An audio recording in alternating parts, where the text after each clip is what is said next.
Scene one, take one, action. Greetings world, we are trans gurus, and today we have some, say hi. Hi everyone. Hi. So today we have some topics to talk about. First of all, I want to acknowledge Trans Awareness Month. I mean, boy, was this a month. I mean, remember when there was zero, and now there's so many events that we can just choose. Yeah. Oh, I think I'll do this one. Oh, I think I won't do that one. You know, that sort of thing. So, T-Door was last week. It was a beautiful service or ceremony here in Fort Lauderdale, Florida. Well, Wilton Manors to be specific. And I just was really touched. I mean, you know, it's important, I think, for us to honor the shoulders we stand on. And these folks that have lost their lives for living their authentic truth, you know, we certainly need to honor them. So, Transgender Month. Hey, happy Transgender Month. Woo, woo, woo, woo. Today, the topic is regret. Okay, I was in high school, 9th grade, and we had an ESOL program, English speaking for other languages. And there was this very effeminate guy from, I think either he was from Laos or Cambodia or Vietnam. It was one of the three. And very flaming, very, you know, obviously gay, okay? If not trans, because at that point, I don't know, I was like, you know, he's probably very, very gay. Okay, so anyway, I was always friendly. You know, I speak to everyone and stuff. So class had changed and I was late for my next class. I don't know what had happened, but so it's just us going, he's coming up the stairs, I'm going down the stairs. And at this time, I'm just a gay boy, and I'm sure everyone knew. But you know, I was 14 years old and I was scared. I had just started high school.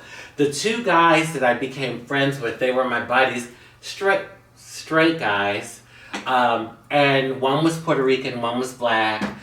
We were like the Three Musketeers. So anyway, he's coming up, I'm going down, and he sees me and he's like, hi. And so I said, hi, how are you? You know, so he's like, are you? And I was like, I'm like, what? Okay. He's like, you know, like you know. And I'm like, no, what? Now. You got my attention. So I said, you mean, he says, you know, he starts doing his hand like this. I was like, oh, you mean gay? He's like, oh, the word is gay? That's how you say the word? Yeah, I said, yeah.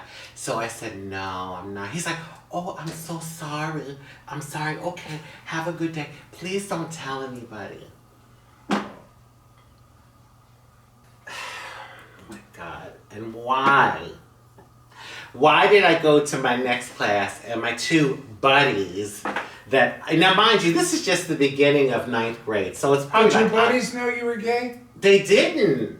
Oh. They didn't, that's the thing. And it was like, and this is the beginning of 9th grade, so it's probably like October. Did anyone know at all? Well, okay, so this is the thing. Everyone knew. But I wasn't open about it. Like, okay. I still thought I was hiding it. So everybody received it, but you didn't come out. Right, I didn't Correct. come out, exactly. And maybe this is where the phrase "in the closet" came from. Yeah. Because back,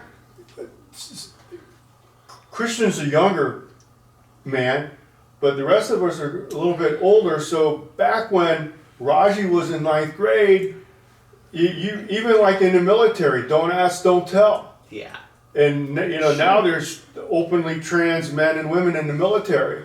So back when the period of time that Raji's talking about, Excuse me, I'm only 25. no, it was in, it was in the closet. Yeah. Maybe 21. In order to survive, you had to be in the closet, let alone trans. It wasn't even an Absolutely. option. Yeah. I mean, I was in the closet of a transgender woman all my life. Wow. Yeah.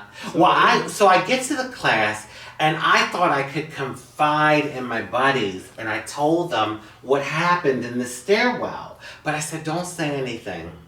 That means tell everybody. After school, we're down in the subway going home. We're on one platform going in the northbound direction. Who comes down the stairs on the southbound platform? Your Asian friend. My Asian friend. Well, after that, it was my Asian enemy. My two buddies saw him, and oh my God, if I could have just went into the cement. They got up and they're like, "You fucking faggot!" And I'm like, "What are you all doing? Oh my God!" And To that guy? To the guy, and the guy looked at me, and he looked at me like, "You betrayed me. Like, why did you do this to me?" And I was like, all I could do is this. I'm sorry. I felt so bad. Did that guy ever talk to you again? I tried. I saw them in the hallway one day, and I tried to stop them. They just walked right by me and just was like, don't talk to me. And I felt so bad. The thing is, I wasn't running to like gossip in the sense of, oh yeah, that's a faggot. No. I was just sharing the experience with my two so-called friends, my two so-called buddies, and they just performed in the subway. I mean, they were screaming, just calling him names, and everyone heard. So my regret would be that I didn't do that. Now, what I learned from that is that everything that someone tells you, you don't run and tell. You know what I mean? I was 14 years old. So I learned that lesson like at 14. You don't always share everything, even if it's a so-called friend, And so that was a lesson from it. But if I could go back and find that person, I would, and I don't know their name, because we have Facebook now, I could have tried to look them up. But I don't even know their name. So anyway, I'm putting it out in the universe. It's part of the experience. Yeah. It's the part I went to Franklin Learning Center, FLC, in Philadelphia, Pennsylvania. If you're watching, my Asian friend, my Asian sister, I'm sorry, okay? I'm sorry from the bottom of my heart, and I love you. Okay. Well, that must have impacted you tremendously for you to recall it in this detail with that kind of passion. Yeah. So I'm sure not only did this affect you, but it affected everyone, and I'm sure the folks in the subway watching that whole event. Yeah. So something like that has a lasting effect on many. And it let still you know how does. your friends felt about you, although you didn't come out, but when you did kind of come out and they went away from you, you learned how they really felt that moment. Oh my God, that's a great point. So, I really wonder if it is wise to walk around regretting things. I mean, really, when you think about it, we learn from everything we've gone through. Every single thing, all the quote-unquote mistakes that we've made, hopefully we learn from them. So, I just thought it was a good topic to talk about, the whole thing of regret, but maybe we shouldn't spend too much time on regret. And regret There's can no also regrets. be perspective.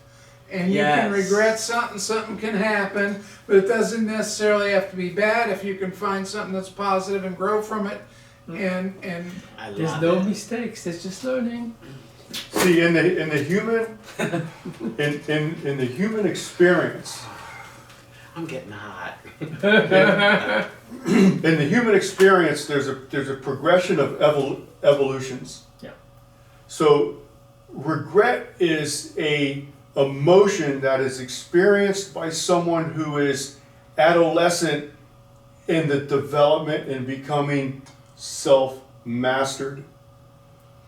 Someone who is a master of themselves has the wherewithal to recognize past experiences, good, bad, or indifferent, as learning mechanisms.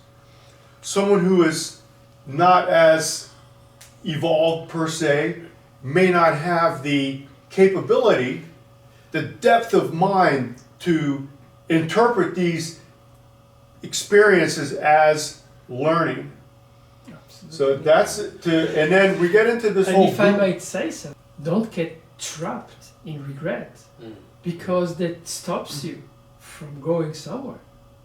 Awesome. That's true. Awesome. That's so true. And that is very important. So I guess that's our thoughts on regret. And maybe the lesson is we shouldn't be walking around regretting too much. We should probably be thankful for the experiences that we have gone through and the lessons that we've learned. There you go. Amen. Amen. Perfect. Okay, that was good. That was good. It was very good. Woo! Yes. You guys are getting very good. Okay.